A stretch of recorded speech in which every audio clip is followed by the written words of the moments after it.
বয়ফ্রেন্ডকে বা হাজব্যান্ডকে এখন এই প্রোডাক্টে গিফট করো নি, কি করছো বলো তো? বয়ফ্রেন্ড হোক বা হাজব্যান্ড, তাদেরকে কি শুধু ভ্যালেন্টাইন্স ডেতে গিফট দেবে? আমি তোমাদের সকলের জন্য এমন একটা প্রোডাক্ট নিয়ে এসেছি যেটা তোমরা তোমাদের বয়ফ্রেন্ডকে বা হাজব্যান্ডকে যদি গিফট করো একবার, লিটারালি তারা আনন্দে পাগল হয়ে যাবে।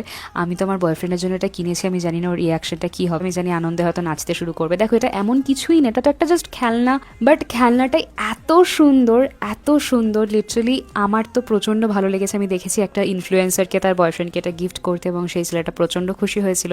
সো ফাইনালি আমি ভাবলাম আমিও এটা কিনে নিই, আর এটা কতটা সুন্দর একটা লুক দিচ্ছে না।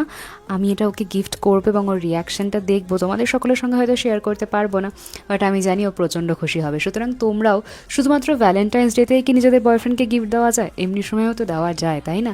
তো এটা আনএক্সপেক্টেডলি তাকে গিফট করো এবং গিফট করে তাদের রিয়াকশানটাকে ক্যাপচার করো। চাইলে আমাকে স্টোরিতে মেনশন করতে পারো, আমিও দেখতে চাই তাদের সকলের রিয়াকশানটা। সুতরাং তোমাদের যদি এই প্রোডাক্টটা লিঙ্ক দরকার হয় তাহলে ঝটপট আমাকে ফলো করে কমেন্ট সেকশনে লিঙ্ক লিখে দাও, অটোমেটিক লিঙ্ক তোমাদের ডিএমএ চলে যাবে। আবারও বলে দিই, বারবার যেটা বলি, ফলো না করলে লিঙ্কটা যায় না। ইন দ্যাট কেস আমারও কিছু করার থাকে না, so make sure to follow me.